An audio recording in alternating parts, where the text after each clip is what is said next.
नमस्कार दोस्तों, आज की वीडियो में एमबीबीएस स्टूडेंट्स के साथ यह घटना घटी थी। तो दोस्तों, वीडियो को अंत तक देखना। आप सभी लोगों के सामने सोनल नाम की एक साधारण से मेडिकल स्टूडेंट के साथ घटी हुई ऐसी खतरनाक घटना की कहानी लेकर आया हूँ ना, जिस घटना की वजह से सोनल की पूरी जिंदगी हिल गई थी।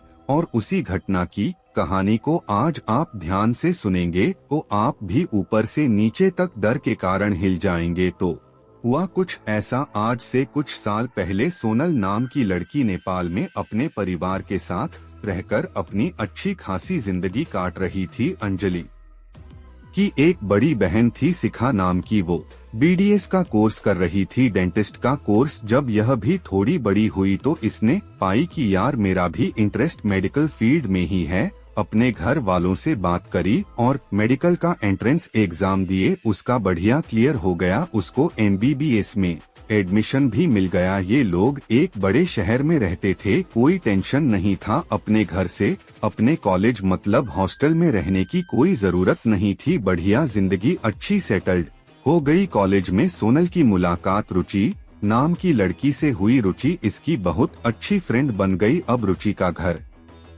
नेपाल से थोड़ा आउटर इलाके में था। एक दिन की बात है, रुचि का जन्मदिन था। सोनल ने अपने घर वालों से बोली कि मैं अपनी फ्रेंड की बर्थडे में जाना चाहती हूँ। घर वालों ने हाँ भी बोलती है, लेकिन सीन यह था किसकी जो जन्मदिन वाली पार्टी थी वह रात में ही होने वाली थी। मतलब रात में तकरीबन 9 बजे से शुरू होकर रात में लगभग 12 बजे तक चलती। घर वालों ने थोड़ा सोच विचार की और सोचा कि लड़की बड़ी तो हो गई और हक कही दिए थे। वो बढ़िया से तैयार होने लगी।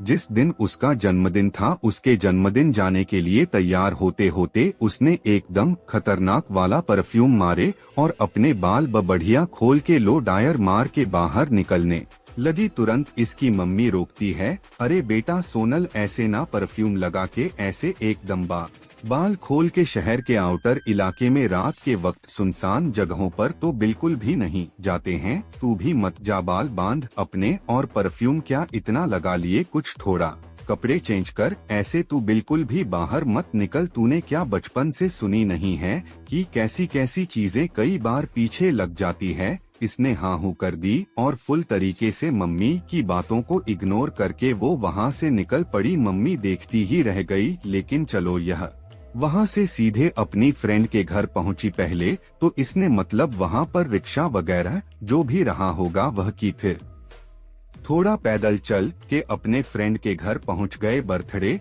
बढ़िया से सेलिब्रेट हुआ, उसका कोई टेंशन नहीं हुई। अब रिटर्न आने में भी उसको ऐसे ही रिक्शा पकड़ना पड़ा। लेकिन रिक्शे का सीन यह हो गया कि रिक्शे वाले ने ना क्या बोला इसको कि मैं आपके घर से आपको 2 किलोमीटर पहले उतारूंगा। बात यह है कि देखो, बहुत रात हो चुकी है और मेरे रिक्शा में पेट्रोल वगैरह है, नहीं दिक्कत हो जाएगी। अगर बीच रास्ते में खत्म हो गया तो आपके घर वाली गली में घुसूक रिटर्न आना पड़ेगा। इससे अच्छा मैं आपको बाहर के तरफ ही उतारूंगा और सीधे सीधे अपने घर की तरफ निकल जाऊंगा। इसने बोली कि ठीक है, चलो चलेगा। रिक्शे वाले ने यही किया। रात के बज रहे थे लगभग 2:30। उसने सोनल को एक सुनसान गली के सामने उतार दिया। जो गली सोनल के घर तरफ ही जाती थी, वहां से उतरकर अकेली अकेली जाने लगी। बिल्कुल सुनसान घना अंधेरा। कुछ मिनटों बाद उसे अचानक से सिर में दर्द होने लगता है।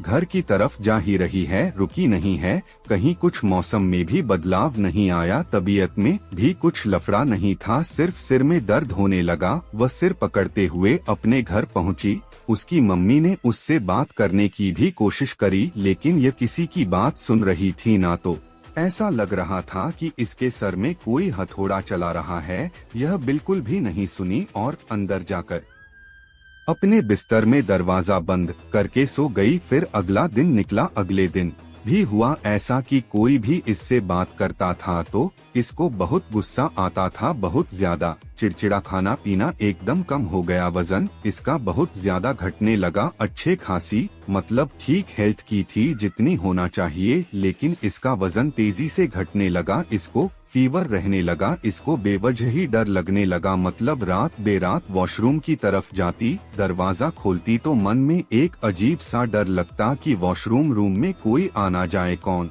ऐसे घुस जाएगा यार, अपने ही घर का है ना। लेकिन एक बार वॉशरूम में चली जाती तो मन करता कि वहीं पर बैठे रहूं, वहां से निकलो ही ना। एक रात तो ऐसा हुआ था कि 2 बजे के आसपास ही वॉशरूम के अंदर घुसी थी और सुबह जब इसकी मम्मी ढूंढते ढूंढते आवाज लगाई इसको, तब यह सुबह वहां से निकली। मतलब पता नहीं इसके दिमाग में क्या हो रहा था, कभी ऐसा लग रहा था कि मैं अपने कमरे में जाऊंगी तो कोई मुझे आकर मार डालेगा। मतलब अजीबोगरीब ख्याल आने लगे, बिल्कुल भी नॉर्मल इसका माइंड सेट रहा नहीं। फिर एक दिन की बात है, इसकी बड़ी मम्मी इनके घर पर आई, किसी भी रीजन से ऐसी आई होगी और इस वक्त देखी इससे थोड़ा सा ही बात करी तो गुस्से में अंदर चली गई। तो बड़ी मम्मी ने इसकी मम्मी से यह कही कि यह सोनल को हुआ क्या है, पहले से बहुत दुबली पतली लग रही है और चेहरा भी एकदम मुरझा सा गया है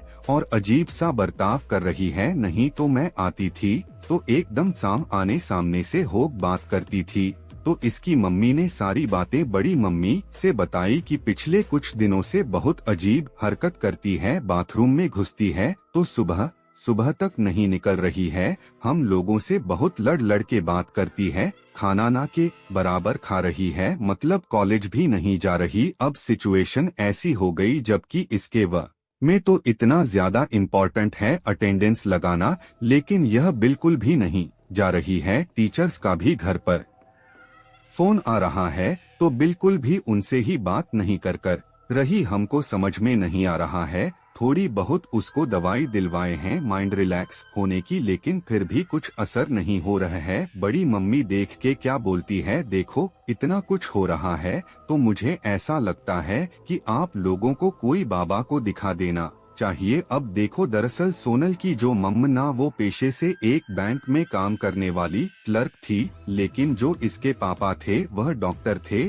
और सोनल के पापा यह सारी बातों के ऊपर बिल्कुल भी विश्वास नहीं करते थे। उनके सामने ऐसी बात करो तो उनको गुस्सा आ जाता था। सोनल की मम्मी तो उसकी बड़ी मम्मी की बातें समझ गई, बोली हाँ मुझे भी ऐसा लग रहा है कि कुछ भारी आवाज ऐसी हो सकती है, लेकिन इसके पापा नहीं मानेंगे। बड़ी मम्मी ने बोली एक बार अभी फोन तो लगाओ, वो है भी नहीं यहाँ पे, नेपाल से आउट ऑफ स्टेशन गए हुए हैं, हो सकता है हाँ बोल दे जल्दबाजी में, और हम इसको मेरे पहचान वाले एक बाबा है उनके पास ले चले, वह सही में ऐसी बड़ी बड़ी परेशानियों को झाड़ फूक करके ठीक कर देते हैं। उनके पास तो कई सैकड़ों लोगों की रोज भीड़ रहती है।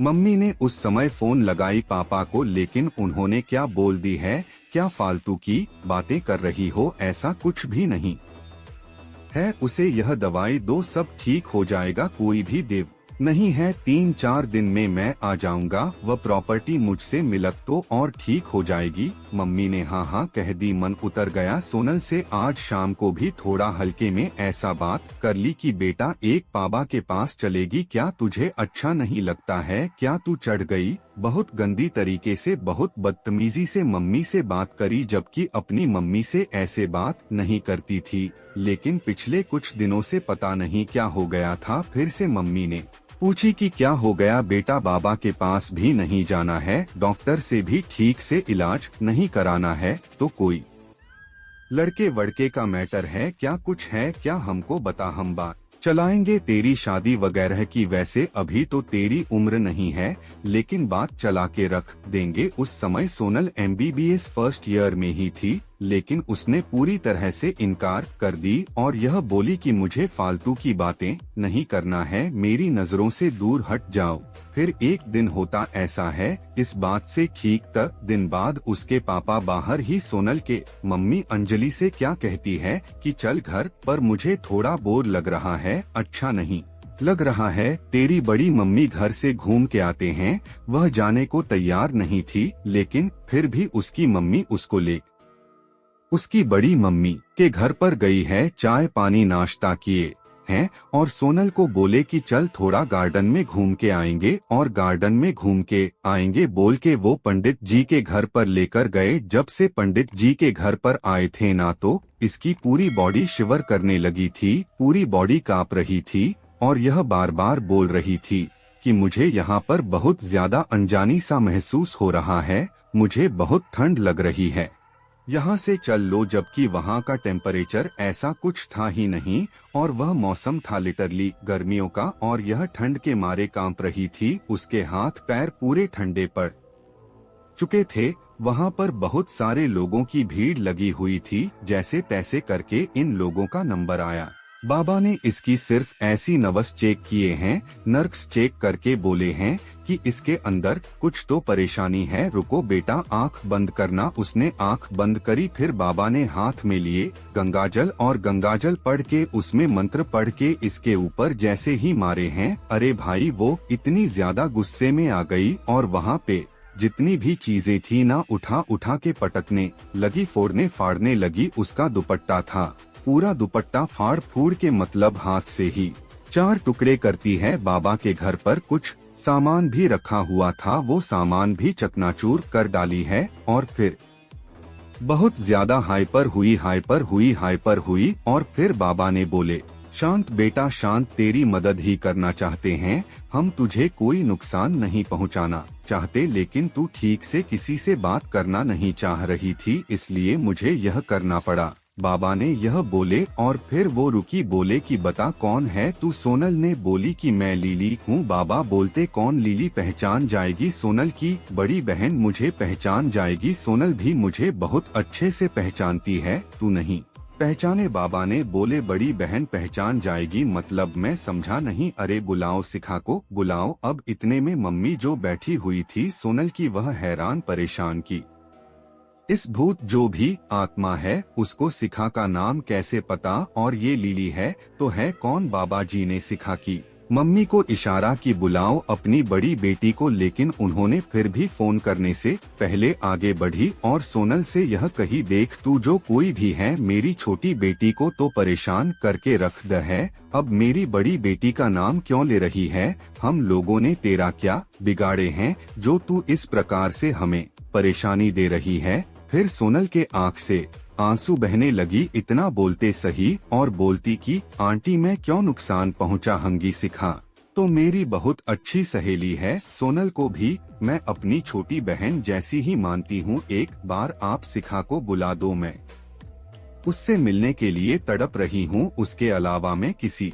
को कुछ नहीं बताऊंगी, उसे बुला दो, मैं वादा करती हूँ कि मैं उसको कोई नुकसान नहीं पहुँचाऊंगी।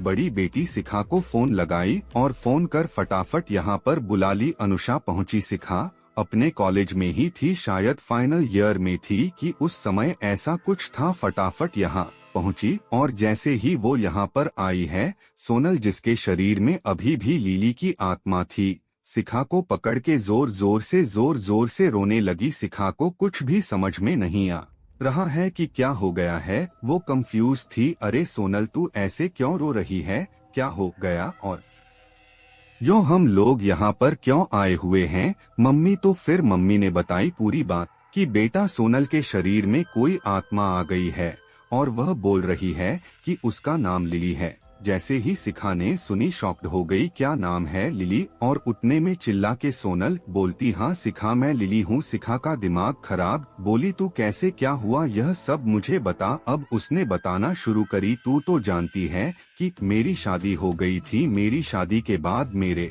पति ने ही मुझे खत्म कर दिया। सब लोगों को ऐसा लगता है कि मैं प्रेग्नेंट थी 6 महीने से और मैं बिना मतलब के टेंशन में आके फायर कर ली और सबको जलाकर राख कर दी और खुद को भी, लेकिन ऐसा कुछ नहीं था। जब से मेरी शादी हुई थी मेरा पति, मेरा ससुर, मेरी सास आए दिन मुझे दहेज के चक्कर में प्रताड़ित करते थे बहुत बुरी तरीके से। मैं किसी को कुछ बोल भी नहीं पा रही थी, पता नहीं मेरी हिम्मत को क्या हो गया था। और फिर मैं प्रेग्नेंट हुई, कुछ दिनों तक तो सब कुछ ठीक चलता रहा, लेकिन जैसे मेरे छठे मंथ की प्रेगनेंसी आई थी, एक दिन की बात है, एक बात के ऊपर मेरा पति से मेरा झगड़ा हुआ और फिर उसने इतनी बुरी तरीके से मेरे ऊपर हाथ उठाया है कि मैं कुछ बता ही नहीं सकती। फिर उसी ने ही पूरे घर को मुझे अंदर लॉक करके फायर कर दिया। उसके बाद मैं तड़प तड़प के वहीं पर खत्म हो गई। सब लोगों ने यह समझे क्योंकि उसने कहा था कि मैंने यह काम खुद से क्यों, लेकिन उसने यह मेरे साथ किया था। मुझे यकीन नहीं होता कि तूने दुनिया वालों के ऊपर कैसे विश्वास कर ली। सच्चाई तुझे तो पता होनी चाहिए थी। तू मेरी कितनी अच्छी सहेली थी, स्कूल के समय सिखा। कहती है कि मैं कैसे मान जाऊं कि तू सचमुच में लिली है, तू सोनल नहीं, क्योंकि सोनल को भी लिली के बारे में बहुत कुछ पता था। सच सच बता। यह सुनकर सोनल के अंदर जो लिली की आत्मा थी वह शिखा से बचपन की ऐसी ऐसी बातें बताती है जो केवल लिली और शिखा को ही पता थी। सोनल को भी नहीं सुन के शिखा के दिमाग के फ्यूज उड़ जाते हैं। यह सारी बातें जब सुनती है ना तो शिखा को भी रोना आ जाता है, और वहाँ पर बैठे हुए जितने भी लोग थे सब हैरान कि कैसे हो सकता है कि एक लड़की जिसकी मृत्यु कुछ महीने पहले हो चुकी है, उसकी आत्मा अपनी दोस्त से मिलने आ गई, उसी की बहन के शरीर के अंदर। अब यह बातें सुनकर शिखा कहती है कि तू बोल, तुझे क्या चाहिए, तू क्यों मेरी बहन के शरीर में आई है, तू मुझसे क्यों मिलना चाहती थी, मैं तेरी सारी इच्छाएं पूरी करूंगी। लिली कहती है कि मुझे कुछ नहीं चाहिए, मेरे पति का परिवार तो सड़ के मरेगा। एक प्रेग्नेंट माँ की उसको हाय लगी है, एक तड़पती हुई मरती हुई माँ की, लेकिन मुझे एक बार मेरे माँ बाप से मिलवा दे। शिखा कहती है कि ठीक है, लेकिन तू मेरी बहन को कोई नुकसान तो नहीं पहुँचाएगी ना। लिली फिर से रोते रोते कहती, क्यों पहुँचाओगी, तेरी बहन सोनल मेरी बहन जैसी भी है, बिल्कुल नहीं पहुँचाओगी, तू प्लीज मेरे बाप से मुझे मिलवा दे। शिखा कहती है कि ठीक है, लेकर जाती है भाई। लिटरली शिखा सोनल को, जिसके अंदर लिली की आत्मा थी, मतलब लिली की आत्मा को ही उसके माँ बाप के घर पर लेकर जाती है। वह अपने माँ बाप से मिलकर बहुत रोती है। शुरू में तो माँ बाप को कुछ समझ में नहीं आ पाता है कि सोनल हमसे लिपट लिपट के क्यों रो रही है, लेकिन फिर शिखा बताती है कि सोनल के शरीर में लिली की आत्मा है। उसके माँ बाप भी यह सुनकर एकदम उनका दिल पसीज जाता है।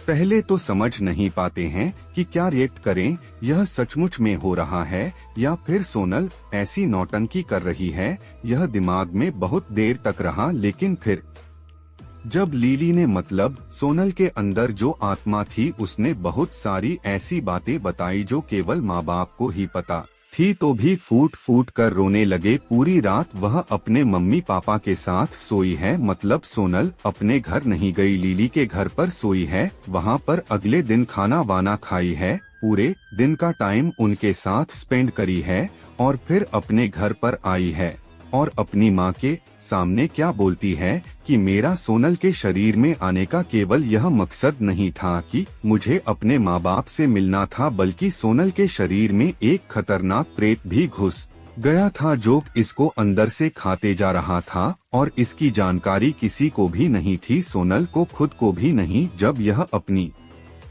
दोस्त के घर से अकेले लौट रही थी तो मैं यह भाप ली थी कि यह परेशानी में है। मैं इसके शरीर में घुस गई, मैं इसको प्रोटेक्ट भी कर रही थी और साथ ही साथ अपना मकसद भी पूरा कर रही थी। मेरा मकसद पूरा हो गया, अब आप भी अपना फर्ज निभाएं। मैं जा रही हूँ, आप जल्द से जल्द सोनल को किसी ऐसे पंडित पुजारी के पास लेकर जाइए जिसकी इस परेशानी को ठीक कर दे। ऐसा बोल के वह लिटरली, मतलब सोनल अपने कमरे में सोने के लिए गई है, सोई है और फिर अगले दिन उठी नहीं।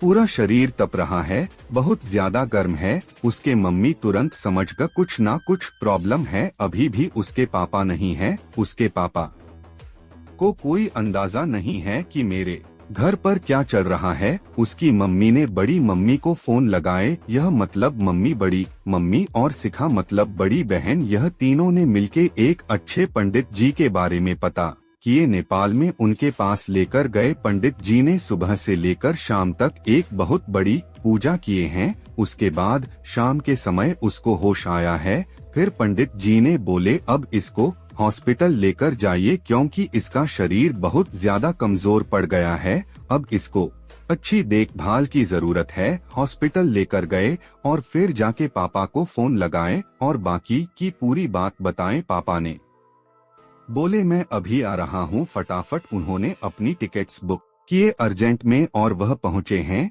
लेकिन जब तक वह पहुँचे हैं, सोनल की तबीयत में काफी ज्यादा सुधार आ गया। फिर क्या था, इसकी कॉलेज की क्लासेस तो बहुत दिनों तक छूटी थी, लेकिन ठीक है, वहाँ पर एप्लीकेशन वगैरह लगाए और चीजें जो है उस मामले में तो कंट्रोल में आ गई। और फिर इसके हेल्थ वाइज भी काफी कुछ चीजें समय के साथ सुधर गई। आज इस घटना को काफी साल हो चुके हैं। सोनल पढ़ लिख के ग्रेजुएट हो गई है। आज एक मेडिकल ऑफिसर है, एक अच्छे खासे शहर में, एक अच्छे खासे हॉस्पिटल में, और अपनी जिंदगी अच्छे से काट रही है।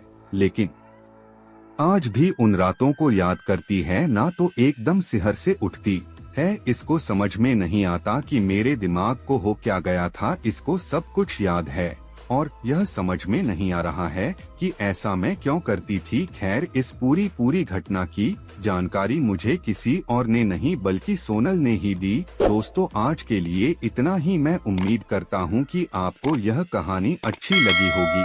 धन्यवाद।